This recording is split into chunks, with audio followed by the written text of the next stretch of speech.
All right, I think we are up and running here now. Okay.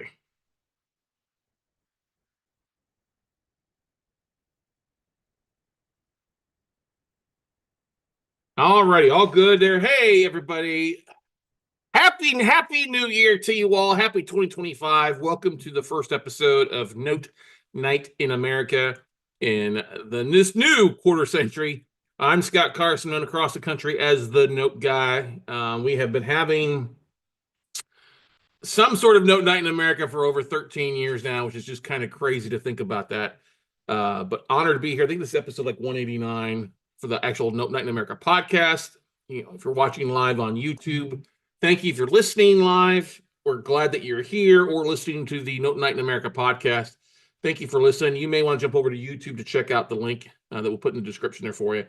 But lots of great stuff to go over. What an amazing year 2024 was. And I am so absolutely stoked about what this year has to offer. I think we're going to see more distressed stuff than we've seen in a long time.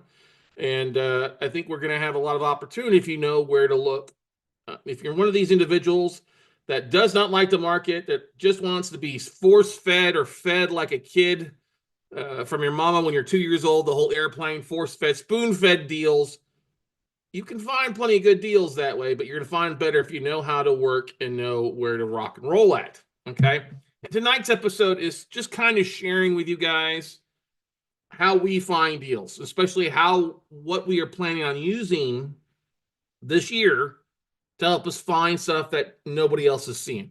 How to find other deals that are just going to knock your socks off if you'll do a little bit of work. And for the last 6 months, we've been doing a lot of stuff, a lot of marketing, short videos, targeting distressed assets, commercial, residential, stuff like that. If you follow me on YouTube or follow me on TikTok, or you see our short videos we've been doing out there, it's been working. We are attracting buyers. We're attracting more product doing some of that stuff. Now, I'm not going to get into that tonight too much. You can go and check out, see what we're doing there. But what we're doing to find those deals that we do talk about is what I'm going to share with you tonight. Okay. I've been a note buyer for over 20 years, bought thousands of deals. So more so proud of the hundreds and hundreds of students that we've taught to close deals.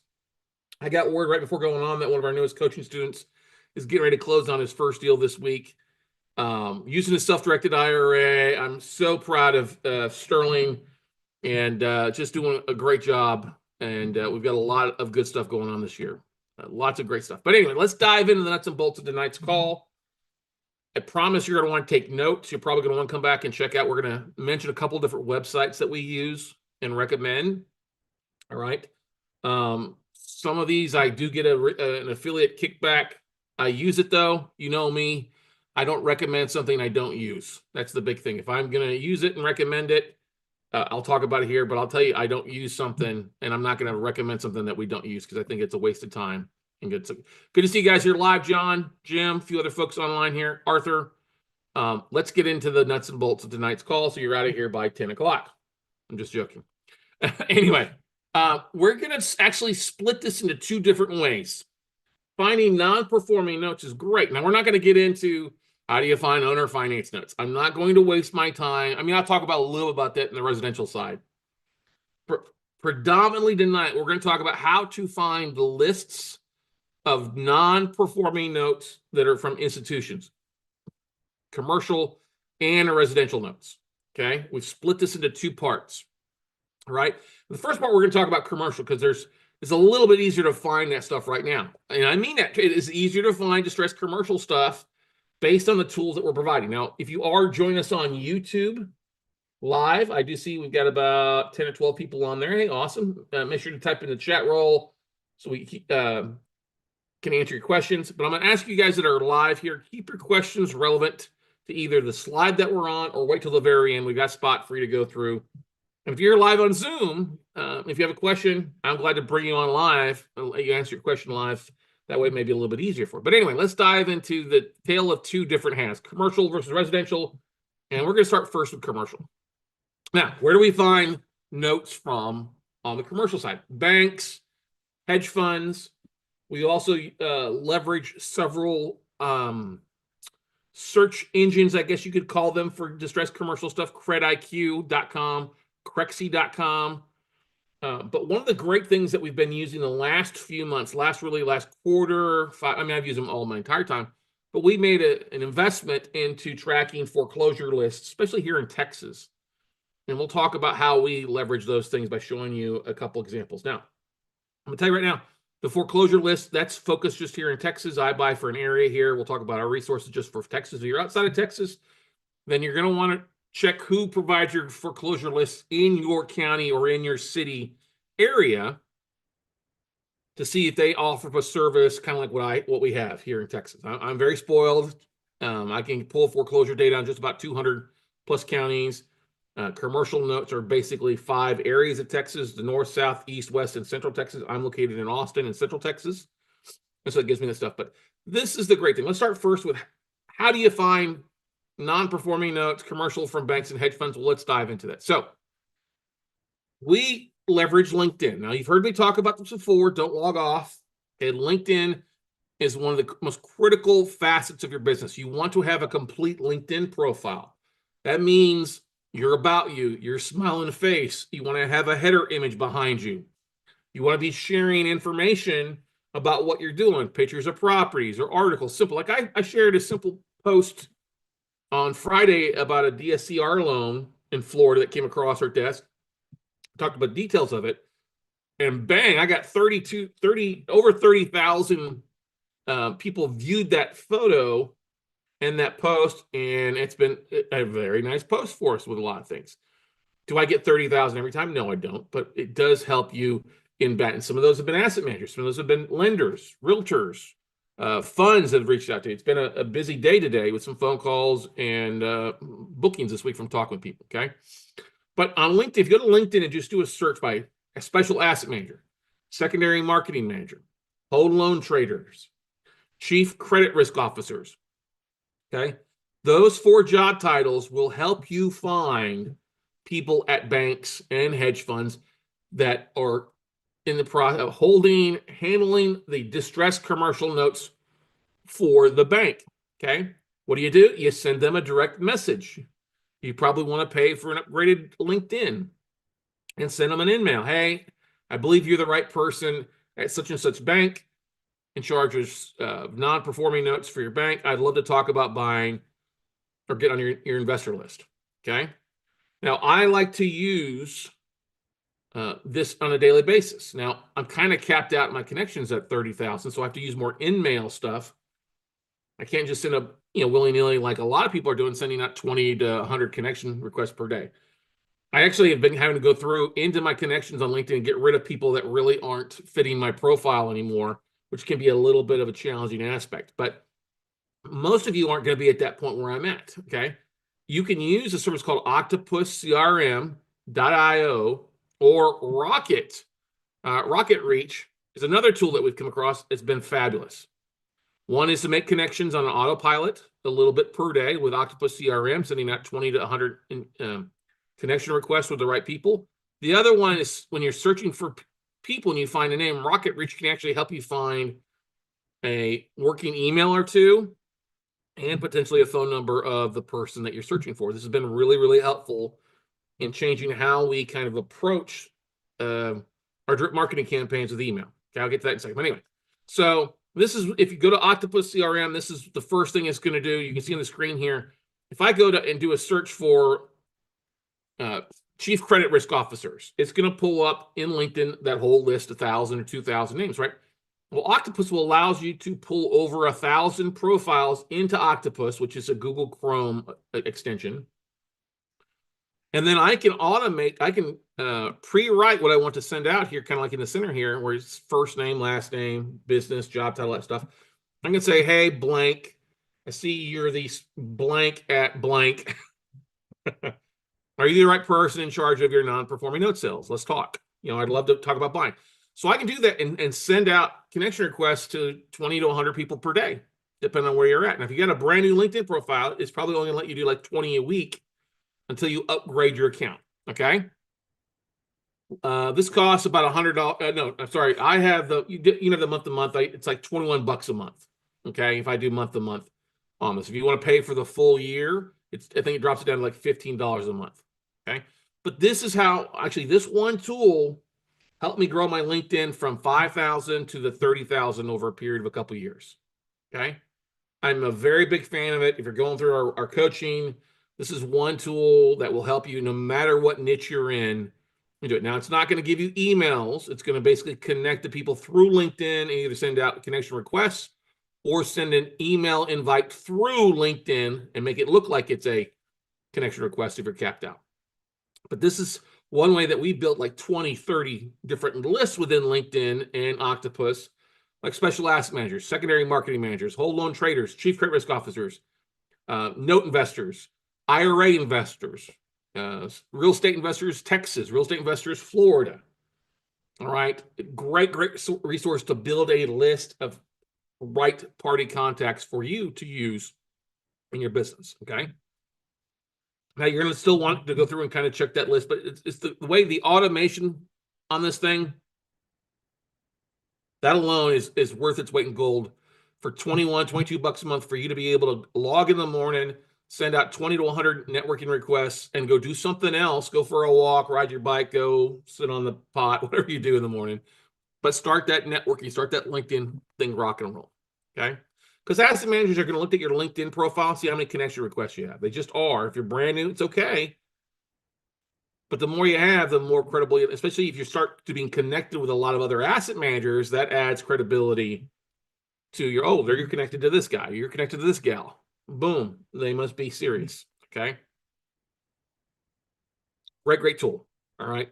This is, if you don't do Octopus CRM, I'm sorry, it's going to be hard for you to connect with asset managers. It just is. It's one of the best things out there. Now, the next thing that we've been messing around with, this is just like the last week. I know it's been around for a while. I've actually played with around in the past, and I was actually looking for some contacts today on a note sale or note on a foreclosure property in Corpus Christi today for a buddy of mine. And I was searching for an asset manager name and email and came across this. I was like, oh, I've been meaning to use this. This is Rocket Reach. Okay. Now, Rocket Reach will allow you, if you find somebody's LinkedIn profile, their URL, and go paste it in there, it'll go in and find an email, one or two emails, and or a phone number. Depends on which kind of membership you sign up for on this. Now, this can be, I think, $50 a month to do that. You can actually, I think, export up to about 100 names at a time from your list, or 1,200 contacts. You can export. It creates a kind of a database for you. You can import lists into this. So that's one thing I'm just starting to mess around with, is importing a list of asset manager URLs that we have from some of our Call Blitz and imn.org stuff to get a complete email list that I can then turn around and update my asset manager list. So that's one thing I'm really excited about with this. So Rocket Reach, I think like $48 or 150 is unlimited. You know, it's a little bit of a cost, but if you can get the right email and the right phone numbers and the right connections to some of these asset managers at banks besides just LinkedIn, that in itself is worth its weight in gold. Okay.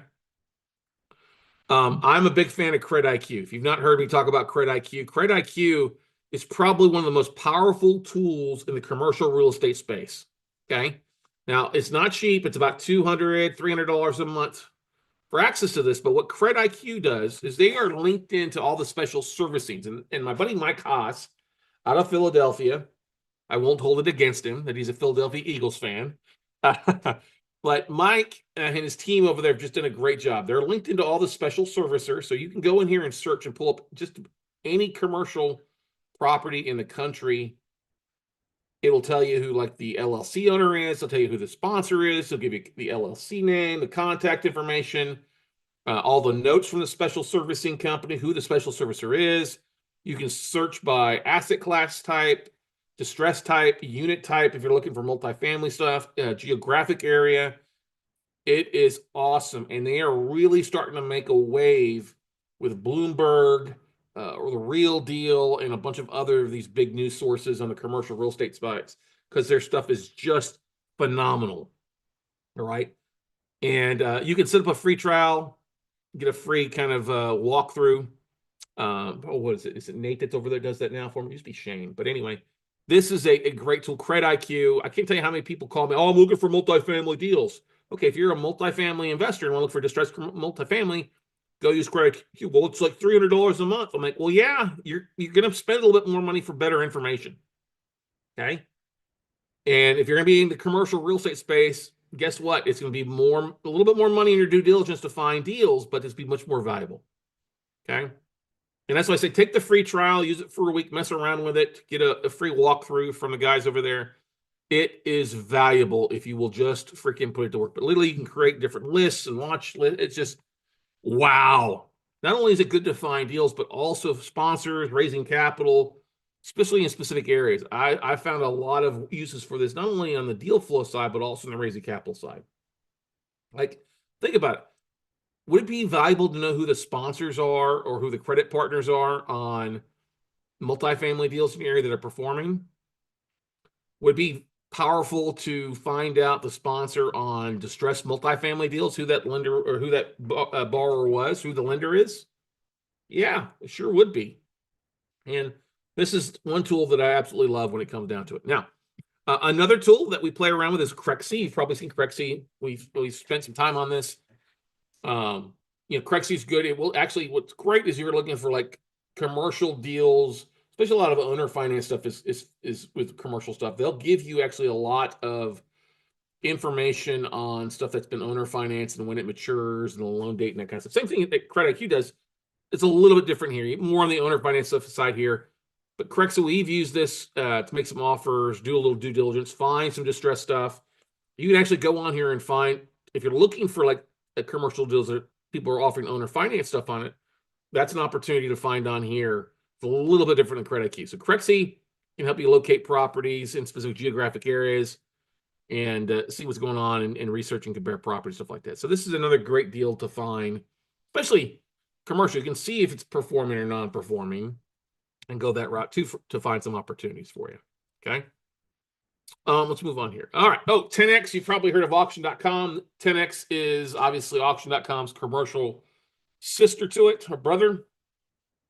Now, I don't buy on 10X, but what I do is I go to 10X and I search and look at the properties. And what I do is when I see a property on here, like they give me the address here, I could go down, let's see here, like that Sand Sage of West Plains Assisted Living down there. It's the second one at the bottom down there. There's Sand Sage of the Highlands Assisted Living. I guess Sand Sage is losing a couple of those, or they're going to foreclosure. I could take the address and go over the county appraisal district, okay, and see who the lender is on that by looking at the mortgage. I could also go over to CredIQ and track it down to see who the lender is on this, okay? Now, what am I going to do? I'm going to contact the lender directly. Hey, what else do you have in your books that you're looking to get rid of? And we've done this. I did this live with some of my coaching students, Antron Dent, Fulton Bridges, that came in a few months back, and we went through and said, hey, here's how to find distressed stuff. If you got distressed hotels, distressed apartments, which are non-performing assets, you can find out who the lender is and contact the lender and see what else they have on their books and buy that stuff directly from. Okay. And 10X doesn't cost you anything to go on there. I'm not bidding on this. I'm just using it as a resource to go find who the underlying lender is, because I guarantee the lender has other things. That makes sense, everybody? I get a thumbs up or a heck yeah if you like that one. Doesn't cost you anything. CredIQ are going to cost you something, unfortunately, but it's well worth the investment. Okay, now I'm not going to go into LoopNet. LoopNet is just a dumpster fire. Okay, I like 10X a little better because it'll change up quite a bit. Now you can also go to exchange.loans. I didn't talk about exchange.loans on here.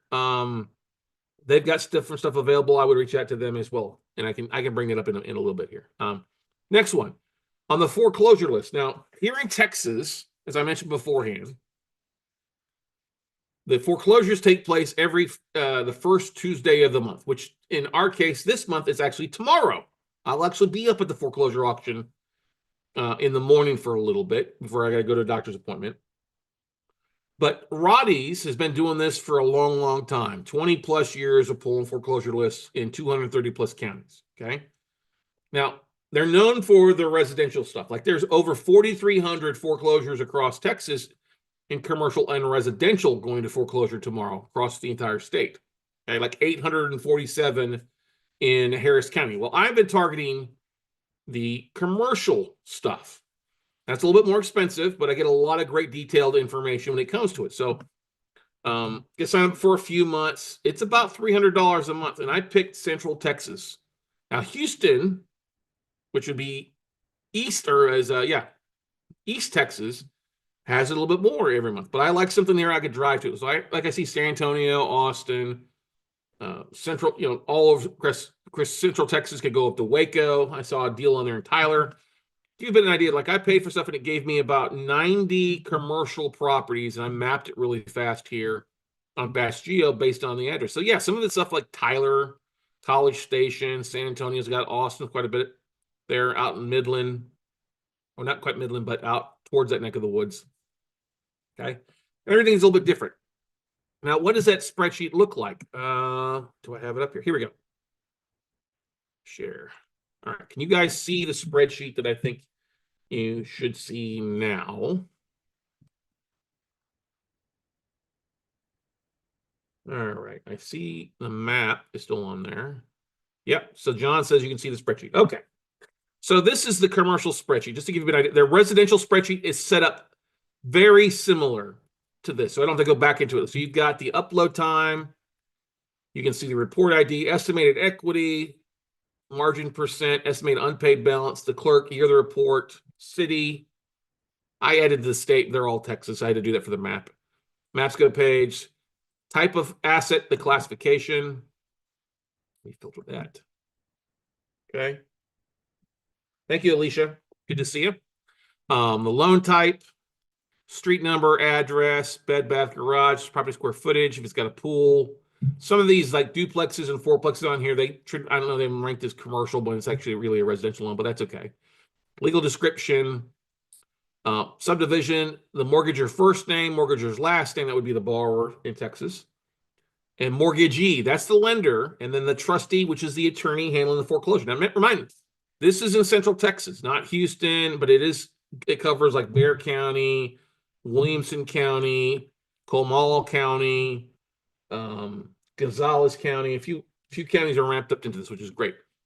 Auction sale, the date, the volume when it was original note was created, the value, the original loan amount, monthly payment. It gives you a lot of great information on here. Okay.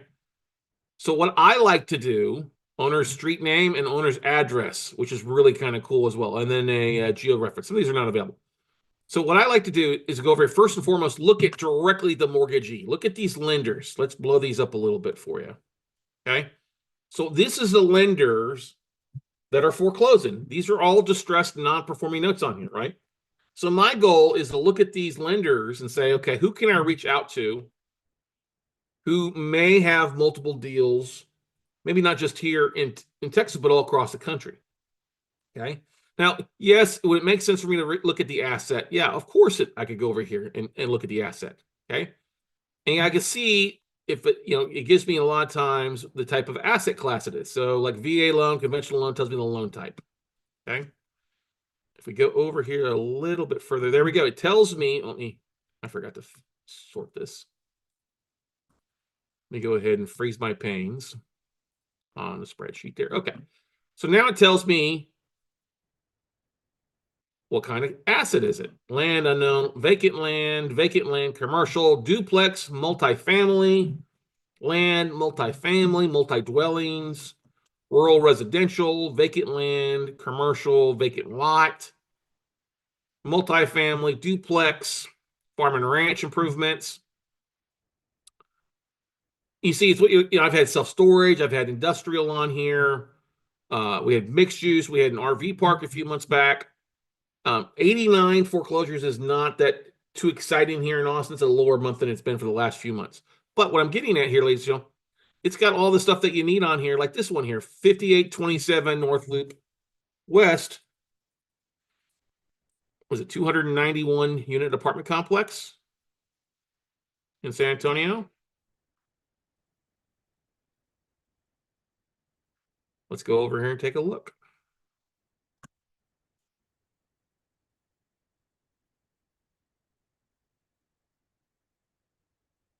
Copper Mill Apartments. It's an apartment complex.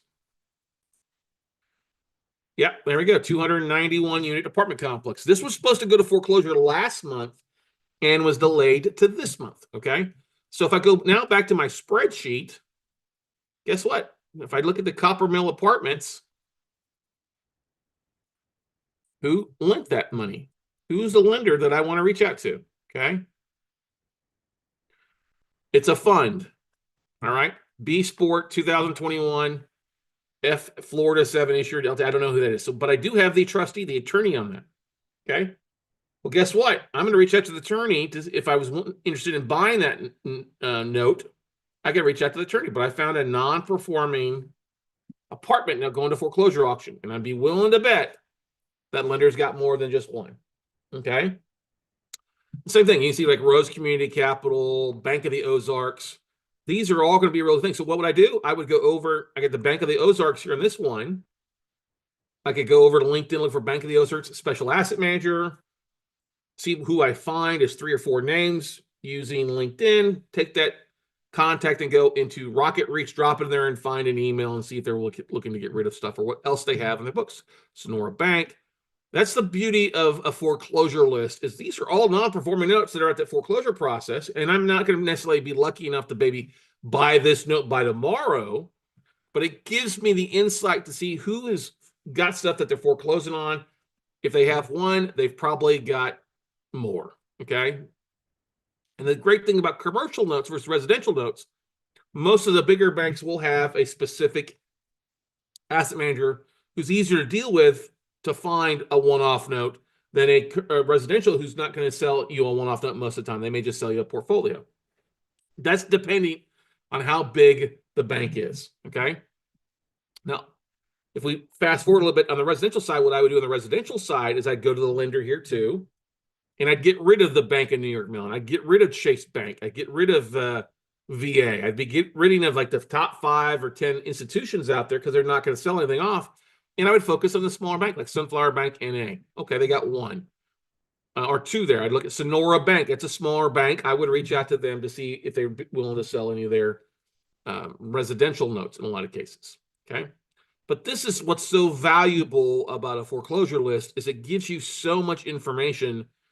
Dialing for dollars is one thing you need to do, but guess what? If you're scared of the phone, you can use the tools that we've given you tonight to take this list, go back in, research the property if you like the property through like a CredIQ or CredIQ, and make out and find the right contact at the bank to get on their list of investors or no buyers, or get their list they send out to you on a weekly or quarterly basis or monthly basis. Okay. And so there you go. That's the foreclosure list. Any questions about that? And go on that route. So if you're searching for specific asset classes, then I'd go over here and find your multifamilies, your self-storage. This is just Texas. Okay. If you're looking for stuff in Florida, you're going to want to go to foreclosures.com or find out who provides a foreclosure list in Florida. All right. Like if it's in California, it's going to be the County Records Research is a company out there that does California, Oregon, Washington State, and Nevada and Arizona, I believe. Foreclosures.com will pull foreclosure list on just about the rest of the country. But if you can find a local vendor like I have here in Texas with the Roddy List or the foreclosure listing service, it's going to be much more accurate and much more up to date for us. I mean, we do things pretty fast here in Texas. If you're in a judicial state like Florida, you could go online and look at the foreclosures filings for free. Okay. And go there and take a look at that and look who the lender is and go that route through online services. Okay. But this gives me a nice spreadsheet that I can send to a VA. I can spend a little time and, which ones do I want to focus on? Like, one of the things that we've been looking, I'll give you a great example. If I'm looking for land, because that's what we're looking for. We're looking for land in South Texas. So I could just go to land here, farm and ranch improvements, land, farmland, land, and hit OK. And then I go down here and pick the city and states that it's in, or the city and county that it's in. So Cedar Creek, I can see which ones I like. Oh, Lago Vista's up. Pleasanton, San Antonio, Seguin, Texas. Okay, so Seguin. All right, farmland, conventional. It's 2,780 feet. It's probably not a very big thing. Oh, wait, maybe I've already seen this one. 2398 Zion Hill. Let's just look here.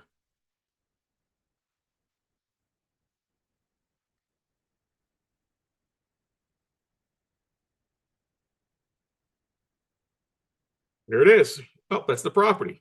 Okay. Well, he's got listed for sale right now. 3-bedroom, 3-bath. Oh, it's a 40-acre lot. Woo! Yeah. I like that. All right. Well, let's go back over here to our spreadsheet. Now I can kind of see what they owe. Farmland, 40 acres.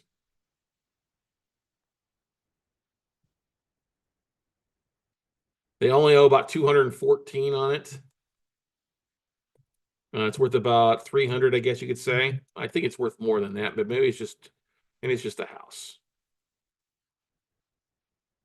Oh, maybe it's just the acreage. It's the 1 acre. The rest is also divided off, which is okay. Steel Rock Investments. That's who I would call. Hey, and that's who borrowed it. Steel Rock Investments and Zeus Lending. I know Zeus Lending. To give them a phone call. Hey, I got this note that you see you're selling, and go from there. Now, of course, if I were looking for REOs, I could reach out to them and say, "Hey, are you selling this, or is it being delayed?" Okay. All right, let's move back on here. Let's go back on over here to our PowerPoint. Does that make sense, everybody? Everybody liking that? I mean, so it gives you so much opportunity looking at a foreclosure list. Same thing on the residential side, look at it that way. Now, I also like to look at assignments of mortgages, okay? AOM searches. Now, this is Travis County. If I'm going to look at something local, I can go to the county clerk, all right? And most of the counties will allow you to search by document type, okay? If you have like I'll look at a borrower and see how many other properties they own, especially just a commercial lender, I'll type in the name and see what else they have. Like when we're doing research, you've probably heard me talk about like multifamily deals and being able to pull up hey, they've got 3 million in mechanics lien, stuff like that. That's what I'm doing. I find out who the owner is based on the address. I put the address in or the owner's name. It pops up the properties. It also pops up on the clerk other things that have been filed, UCCs, mechanics liens, and that tells me if there's been a release of mechanics liens, if they paid it off. And that's one of the things that we do, searching to see how far distressed it is. Okay. Now, a source that I use, that I look at daily, and I mean daily, I get an email to me. I also log on and check out The Real Deal. Yes, therealdeal.com. It's real estate news, sorry. But it gives me all sorts of information. I can search by New York or Florida, LA, Chicago, San Fran, Texas for commercial news, real estate news. Yeah, there's a little bit of drama, some of the lawsuits, but it tells me who's losing stuff, I found a couple of funds that were selling their distressed portfolio off at 50 cents on the dollar. If a multifamily deal is going to foreclosure, it will tell me often who the fund or the lender is, and I can reach out and contact that lender directly, put them on my call list. So I get a lot of great information from The Real Deal. Do I expect you guys to do anything with that list? Probably not. Okay. That's not meant to be mean. It just, Real Deal's not free. I think it's $99 a month, or you get your first month for $1 or something like that. It's well worth it if you will put it to work. And like I said, I get an email in with updated articles. When I started doing short videos, we would pull, I follow a guy on LinkedIn and also another guy on Twitter who share different deals, commercial properties are going to foreclosure. I'm like, oh, that's a pretty good deal to talk about. Well, I started getting tons of hedge fund managers reaching out to me. Hey, I see this deal you're talking about. How do you get access to this kind of stuff? I can't tell you how many people call me. What I'm giving you here right now tonight, guys, is so valuable to you if you put it to work, and so few people will do it. Yes, stuff's like, don't give that away. I'm like, that's fine. I don't expect people to do it, but I'm going to give you some valuable information that if you will take even a fragment of what we've shared so far tonight and put to work, you'll find some deals. All right. You'll find some great deals, not just skinny deals, but great deals and you won't be betrothing to a crappy note listing platform or listen to other people out there complain, there's no deals out there. There's plenty of deals if you know where to look and know how to market. Okay, so Real Deal is one place I like to look to get a little bit of insight what's going on in different markets. Now, ultimately, you have to use your tools and pick up the phone and call somebody or reach out and email somebody. I've never emailed somebody that on a deal that I didn't have to pick up the phone and talk to them. Okay.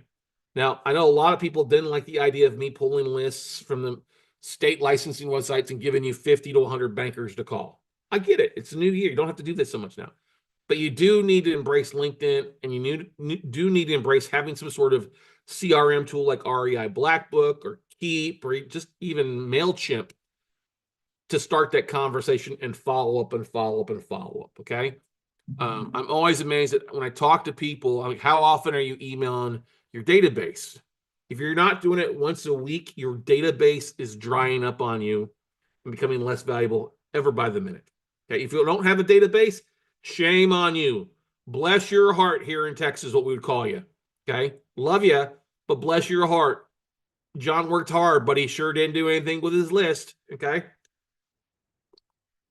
You need to do something with your list. You're going to put all this work into resources.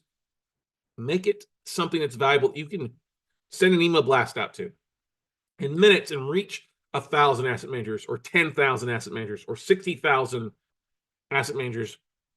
Such a valuable time. And hire a VA. Sign up for one of these. Hey, VA, go in here and I want you to scrub this and scrub this and scrub this. Pull this information out. So valuable for you to do. Okay. Questions before we move into the residential NPN side of the game.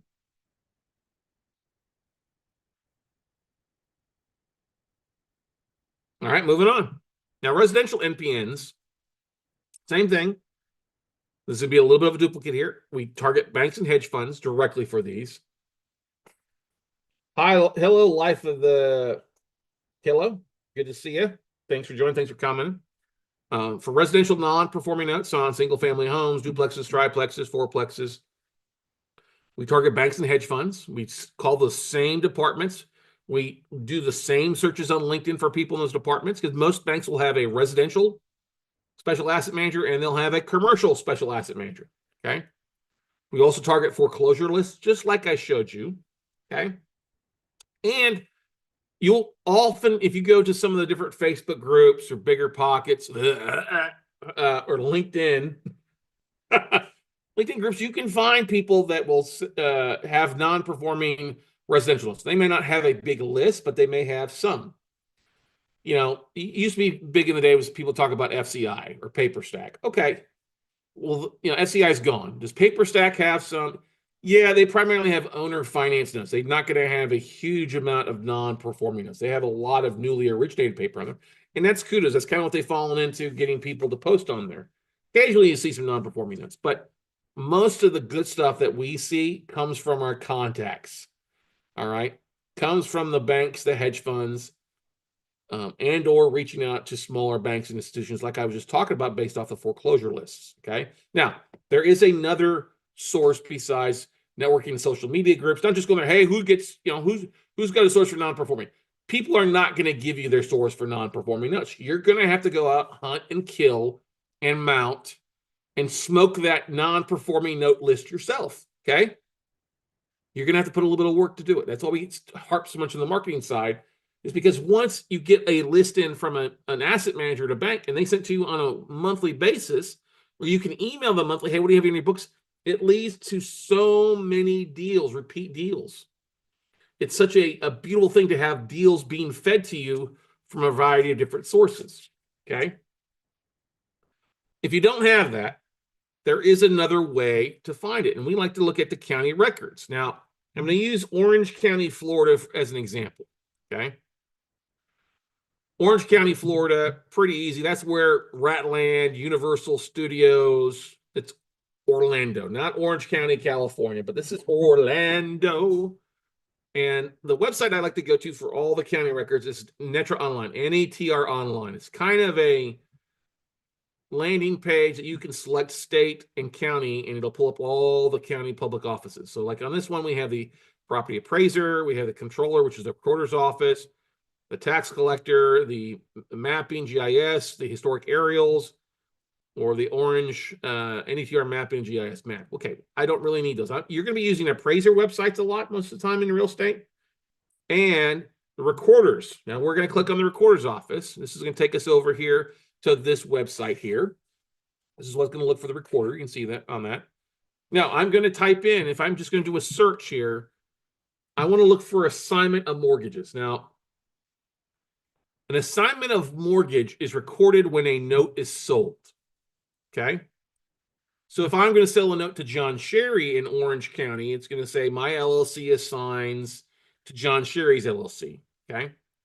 Now, there's a lot that goes on in Florida. There's a lot that goes on in Orlando. I did a 2-month search from today, going back 2 months to October 1st of last year. And down in the bottom down here, you can see there was, just for that 2 months, 2,459 assignments. And you can pick the document type. Well, you pick the assignment in here. Okay. 2,459 total records. Okay. That's a lot. Now, I'm going to just pull the second one off the list. This one, as you can see on here, recorded today. It's an assignment of mortgage. Let me blow it up here a little bit so you can see it today. Okay. From MERS to New Res. Okay. And it shows you that blah, blah, blah for the borrower, Shell Point Servicing, MERS and or assigns with an office to New Res LLC, Shell Point Mortgage Servicing. Okay. And it tells you it's Jordan and Jennifer Labadie who are the lender, who are the borrowers on this property in Orange County, Florida. Docket number, or the document number 2021-0457135. Now, what does that tell me? Well, it tells me they're assigning based off the mortgage that was originally written in 2021, April of 2021. Okay. Now, what it gives me here, this is the beautiful thing. This gives me a contact name at MERS. Okay. Lauren Astle. Now, is Lauren going to deal with you if you call her? No, probably not. But with other companies, when you search out the companies, you can see who signs off. Oftentimes, you'll find an attorney, a vice president, somebody who has the power to sign on the assignment of mortgage on the transfer. That's a very powerful phone number. I mean, it's a powerful contact. What do?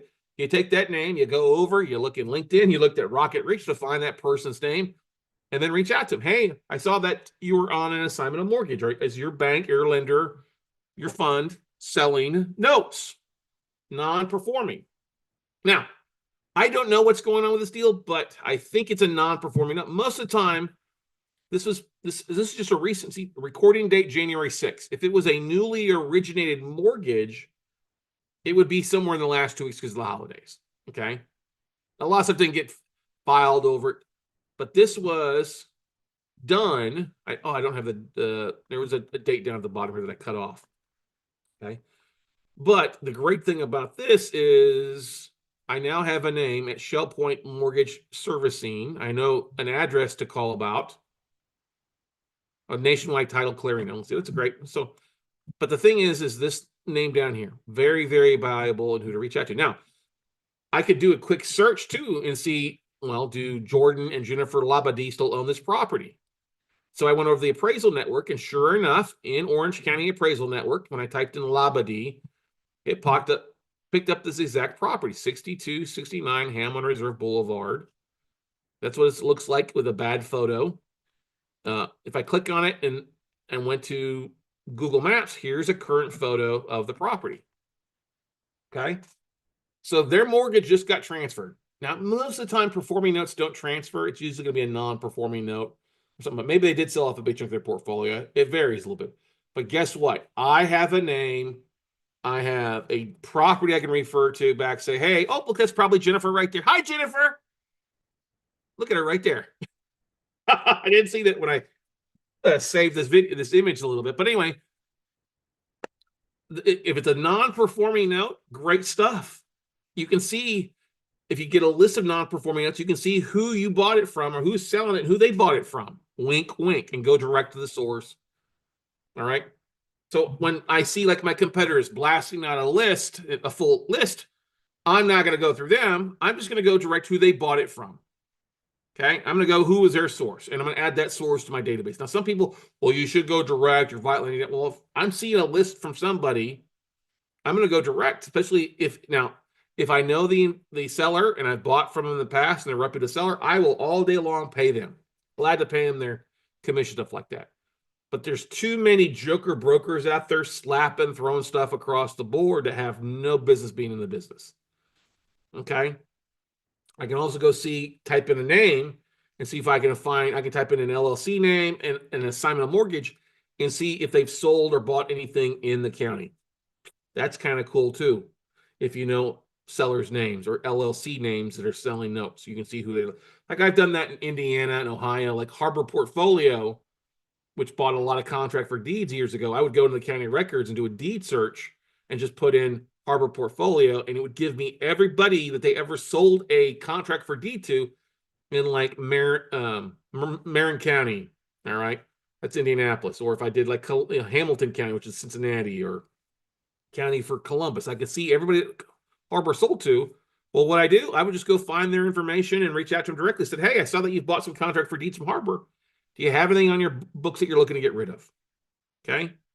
This is how you find such great deals without having to go through all the BS of trying to pick through the dead remnants of what's left on some of these listing websites. And like I said, guys, once you find a contact name, it's all about the follow-up. Email, LinkedIn, a phone call, and then just following up, follow up. You've heard me say it before. 80% of sales comes after the 5th contact. This is the first 3. You just follow up with a drip. You get their email, guess what? Send them an email and then add them to your contact list. Drip market them once a month. Hey, just reaching out this month to see what you have in your books. I can't tell you how many times. I mean, we've been doing one of those emails like that for years. All right. There's some people that are still on that list who still get my stuff. I'm surprised they haven't retired yet, but they're still on my list. What do you have on your books this month? What do you have on your books this quarter? It's one of the most valuable things because that database is the lifeblood of your business. That's the source.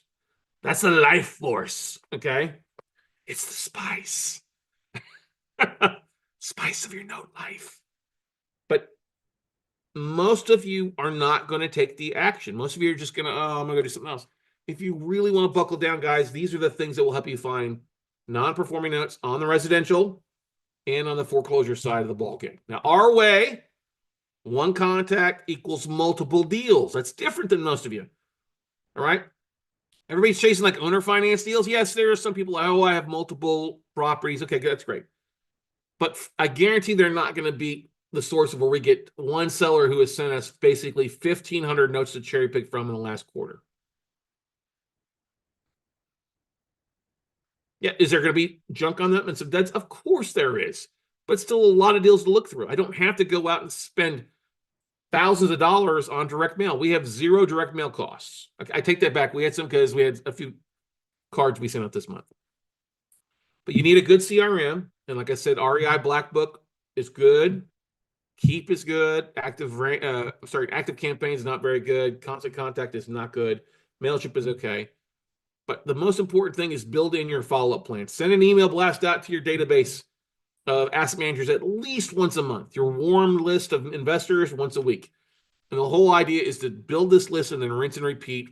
Keep adding people. Keep expanding your network. If you just keep posting to the 2,000 people you have on LinkedIn, only 200 people are going to see it. And they're going to see the same thing over and over again. You got to expand your list. You got to share. You got to market. And you got to do it in multiple facets. It's not difficult. It's not meant to be 40 hours a week. A couple hours a week, ladies and gentlemen, and you'll be good to go. Now, we do have an upcoming class, February 14th, 15th, and 16th. That's in basically 5.5 weeks. Here in Austin, Texas. Is the first live class that we've done in over a year, and probably closer to 2 years now, 1.5 years at least. And we've got limited seating available for this class. It's going to be here in Austin, Texas.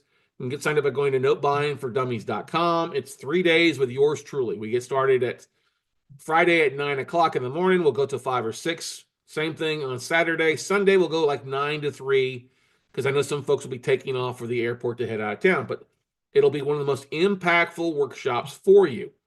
Day 1, we're going to spend almost the entire day on finding deals. Yes, we'll take a lunch break for you. And we'll probably go get some barbecue and fellowship a little bit together for that Friday night. Bring your spouse. All right. Day two, raising money. Spend all day on day two going through marketing and how we raise money, how to touch base with IRA investors, how to build you a river of private money for you to tap into, whether it's a one-off deal or a big deal for you. Okay. Day number three, we'll talk about making money, how you take the deals that we come across, evaluate them, and how do you put these deals together with investors and making money, whether it's you're buying a performing note or a non-performing note, you get reperforming under foreclosed, how to structure those deals, how to fund these deals with your own money or how to fund them with other people's money. We'll go through all that stuff. Okay. And if you go to Note Buying for Dummies right now, normal cost is right at $1,500 for 2 people for this workshop. It's a small class, 50 people capped on that. Okay. If you sign up for it right now, we're still running a 30% discount. That's good for you plus your partner or spouse. Now, we also have our no BS money back guarantee. If you come to the workshop and you don't like it at the end of day one, you say this is the worst workshop I've ever been to or it's not valuable, guess what? No problem. Go spend the rest of your time in Austin Fund. We'll refund your money back for you. No questions asked. That's why we stand behind our class business. No, if you liked what we talked about tonight, ladies and gentlemen, you saw some things you probably see. We're going to do a lot more of that in day one. Imagine spending a full day with me going on how to find deals. We're also going to be breaking in to small groups while you're there. Yes, you'll have to network a little bit, but we're giving you specific case studies, specific deals to do quick online due diligence, to go through some things. That's the best way to learn, is actually put it to work and get your hands dirty on a couple deals. Some past deals, some upcoming deals, some great stuff for you at the notebuyingfordummies.com.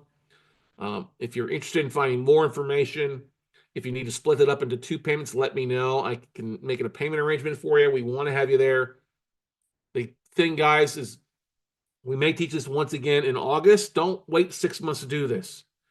If you're interested in get signed up for it, notebuyingfordummies.com. We'll go through some things. Those that get signed up early, we'll be sending things that, hey, what are your biggest weaknesses? What do you need help with? So we'll be able to kind of tailor the class more so for what you want to focus on. People always ask me, well, do you have a day-by-day itinerary? We have a loose itinerary that we'll put together.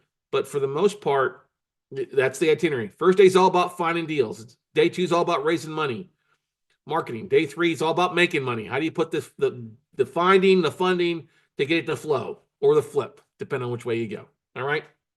So that's it. Notebuyingfordummies.com, guys. If you liked what we talked about tonight, love to have you there here in Austin for 3 days with us. We're going to have fun. We always take good care of our students.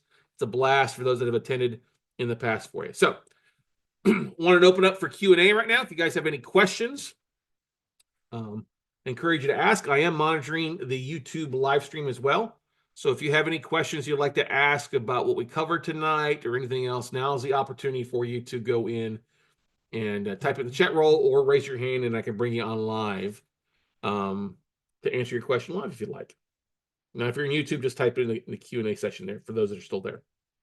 Okay. I've been buying notes for years, guys. I have a personal goal of buying 100 non-performing notes that we turn into performing notes this year. That's one of my biggest goals for the year. That means I'm going to probably make offers on 1,000 notes to get to that 100 or less, 300 probably minimum. I'm also probably going to take a big chunk of the notes we buy back via foreclosure, deed in lieu, and then those turn into bigger checks. But that's the goal. If you look at 100 notes, or look at 10 notes, one a month, or 12 notes, one a month at $250, you guys could all be building $3,000 to $5,000 to $10,000 in cash flow, taking action. But that's up to you. You have to start taking action one way or another. And your first action, hey, come on out to Austin, spend 3 days with us here. We've got a hotel that's nice here for you guys. Everything you need to ride around it. You don't even need to rent a car. Come on out and let's have a good time here in Austin for the next Note Buying for Dummies workshop, February 14th. Okay. Once we find mortgage notes, who do we reach out to for the deal? The original seller of the note? Yeah, whoever. If you're looking for owner finance notes, yeah, whoever the bank is, whoever the lender is. Are you interested in selling that note? It's a non-performing. What are you looking for? That's exactly who you reach out to. Life, for sure. Great question. Yeah, that's why we went through all that stuff tonight. Was telling you, hey, finding banks that have distressed notes, finding lenders that have distressed notes. Okay, people will show up on that foreclosure list too.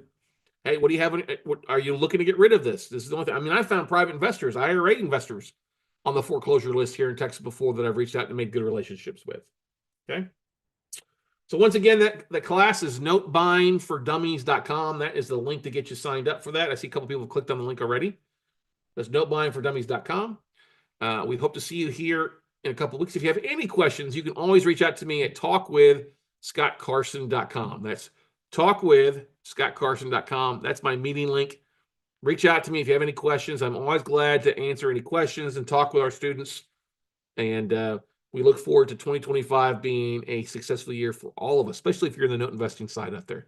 Trust me, I've been getting plenty of fix and flippers, landlords, people used to doing like REOs. They can't find deals.